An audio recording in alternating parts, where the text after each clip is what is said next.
Bonjour Jean-Luc Mouton. Bonjour. Vous êtes le directeur de la rédaction du journal Réforme. Et une fois par mois, nous avons rendez-vous pour parler de votre édito, de ce qui a fait réagir dans ce que vous avez avancé. Aujourd'hui, en l'occurrence, nous allons parler des élections. C'est quand même le grand sujet qui occupe la scène médiatique et les esprits. Alors, vous signez un édito qui pose la question de la fatalité de l'abstention. Peut-être avant d'en venir là, une première question. Est-ce que cette abstention, elle a une origine conjoncturelle ou plutôt structurelle ? Quelle est votre analyse sur ce point ? Oui, donc effectivement, il y a des éléments conjoncturels.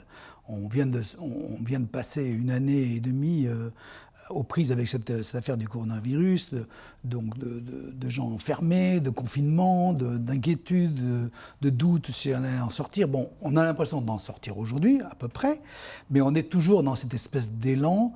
Et alors, moi, j'essaie de dire dans mon éditorial qu'au fond, on n'avait pas la tête à ça. C'est-à-dire qu'on était pris par cette idée d'inquiétude autour du virus.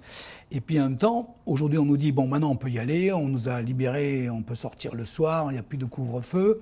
On avait vraiment, on a l'impression quand on se balade dans Paris, mais c'est partout dans toutes les villes de France, les gens sont sur les terrasses de café, ils discutent, il y avait la fête de la musique. Enfin bon, on est vraiment tout à fait ailleurs que dans cette idée de se centrer sur une question citoyenne, sociale.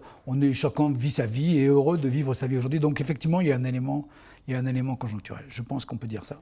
Maintenant, effectivement, ce que disent les politologues, ils vérifient que depuis des années, notamment ces élections intermédiaires, il y a une désaffection régulière du vote. Et croissante. Et croissante, voilà. On vote pour la présidentielle, il y a une prime, voilà, tout ce qui est star system, les personnalités, on discute de sa personne, est-ce que cette personne est intéressante, est-ce qu'elle a telle ou telle caractéristique, ça plaît, les médias relaient ça très facilement, mais savoir ce que fait une région, ce que fait un département, toutes ces élections intermédiaires, les gens sont un peu, disons, c'est beaucoup plus détachés par rapport à ça. Les municipales, quoique les municipales la dernière fois ont été moins suivi que d'habitude, hein, il y a une perte aussi.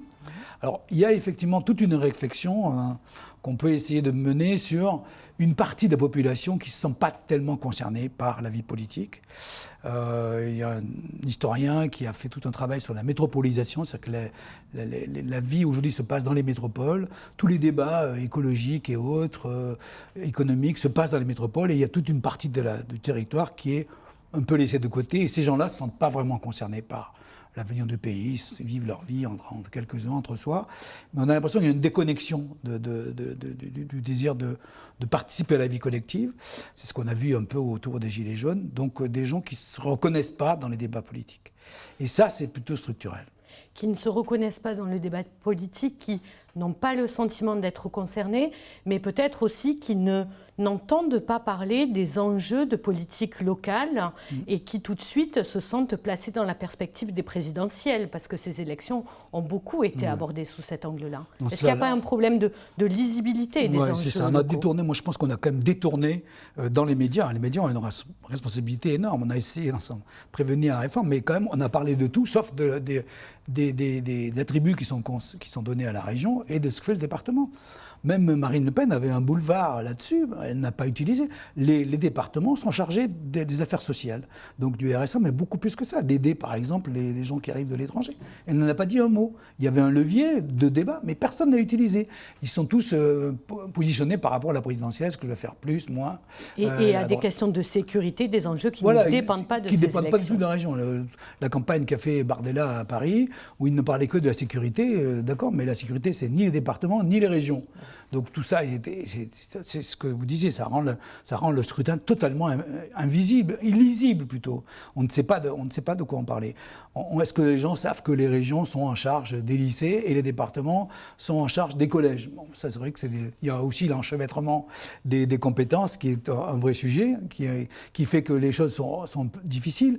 Mais par exemple, les régions sont chargées de la formation professionnelle. C'est un sujet important, la formation professionnelle. C'est autour de l'emploi. On n'a pas parlé. On faisait comme si c'était, je sais pas, évident, que tout le monde savait ce que fait les régions, ce que font les départements. Et en fait, les gens ne savent pas.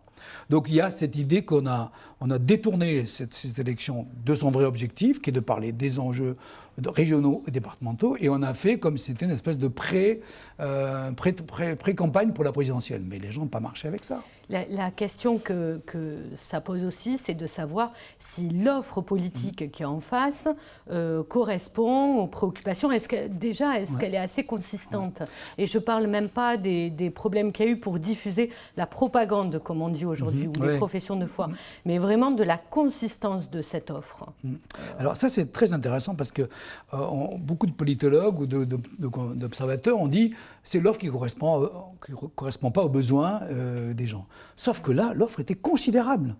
On n'était pas à choisir entre Marine Le Pen et Emmanuel Macron. On avait de l'extrême gauche, tous les partis d'extrême gauche, lutte ouvrière, tout ça y était, la France insoumise jusqu'à l'extrême droite. Et la droite, peut-être pas extrême, qui est un peu, comment il s'appelle d'ailleurs, je ne sais plus son nom, Dupont-Aignan. Voilà, il y avait la droite classique, il y avait le REM, il y avait le Parti socialiste, il y avait tout l'éventail politique et les gens ne se sont pas reconnus. Alors je crois que le problème est pas celui-là. Je pense qu'il y a une démonétisation du débat politique. C'est le débat politique qui énerve les gens. L'offre est considérable. L'offre, on pouvait choisir ce qu'on voulait. Des écologistes, les sensibilités étaient là. Qu'est-ce qui n'est pas là aujourd'hui? Je pense qu'il y a une espèce de fatigue du débat démocratique qu'on a dans ce pays aujourd'hui, des invectives en longueur de temps, des oppositions systématiques sur tous les sujets, et des espèces aussi de centralisation sur le pouvoir actuel. Macron, il est attaqué par l'extrême droite, par la droite, par toutes les droites, par toute la gauche, par toutes les sensibilités du pays, sans parler des écologistes. Donc il y a une espèce de saturation, je dirais, de l'espace du débat politique qui devient, qui est lourd, qui est pénible, qui est systématique et qui est démonétisé, je disais ça. On n'y croit pas. C'est tellement radical, définitif, il n'y a pas vraiment de débat. Et je pense que cette manière, on l'a vu le soir des élections, il y a eu une sortie d'un des commentateurs sur France 2 qui a dit « mais je comprends que les Français ne s'intéressent pas à ça, les gens s'invectivent, ne s'écoutent pas, on n'a pas l'impression d'un vrai débat ». Et je pense que là, il y a un grave problème qui s'est accentué depuis l'arrivée d'Emmanuel Macron au pouvoir, par le fait qu'il a effectivement fait éclater le système droite-gauche classique. On a l'impression qu'il y a des gens qui écument de rage de tous les côtés. Depuis qu'il est arrivé au pouvoir, qui se sentent floués, on leur a volé une place, ils n'ont pu retrouver leur rythme classique ou leur repère. Et il y a une espèce d'irritation perpétuelle ou permanente du dialogue politique. Et c'est pénible. Quand on est spectateur de ça, il y a un côté, ça sature l'espace et c'est insupportable. Donc on peut comprendre que les gens ne soient pas mobilisés pour rentrer dans cette affaire-là. On a l'impression que c'est une affaire entre eux, entre une caste politique qui se partage le pouvoir ou des prébendes, mais ça ne concerne pas la vie des gens. C'est un peu l'impression que j'ai. Ouais. Et alors du coup, on en reste là, c'est une fatalité. Comment est-ce qu'on lutte contre ça, si c'est possible ? Voilà. Bon, moi j'ai dit, alors la Croix a titré que c'était une fatalité. Moi je pense que c'est pas une fatalité. Je pense qu'on peut faire autrement, on peut vivre le débat politique autrement, et parce que les gens s'intéressent à la politique. La France, c'est un pays qui est politique, qui s'intéresse à la politique. Si on a découragé les gens, c'est qu'il y a des raisons. Alors, il y a aussi des raisons toutes simples.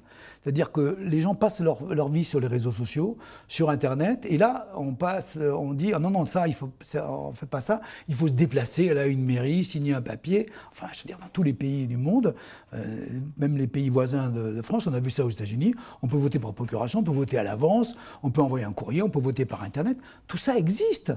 Pourquoi on s'en prive ? Je sais pas, il y a une espèce de dramaturgie, de liturgie du vote, où il faut se déplacer, il faut aller, faut prendre son chemin et aller signer un papier. Pourquoi ? On peut très bien, les gens sont sur Internet toute la journée. Évidemment, on nous dit que ça exclurait des personnes âgées ou une partie de la population. Encore faut-il, encore que c'est pas sûr, on pourrait les aider.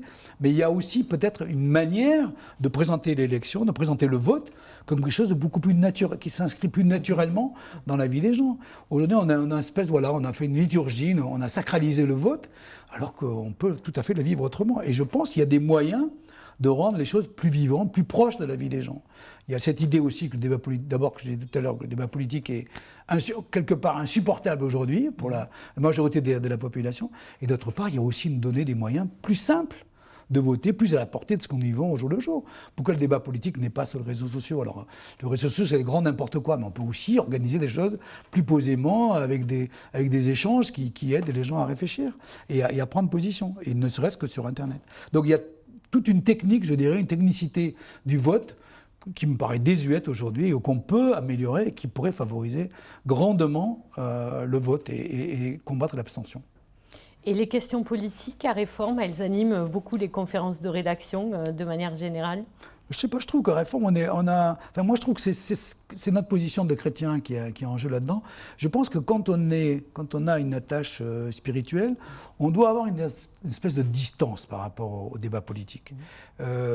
Tout se joue pas là. C'est ce que dit Dietrich Bonhoeffer. Il y a les réalités dernières, les réalités avant-dernières. Les réalités dernières, celles de Dieu et de notre foi, elles font que les réalités avant-dernières, on ne doit pas les prendre comme étant l'essentiel de nos vies. Oui. Quoi.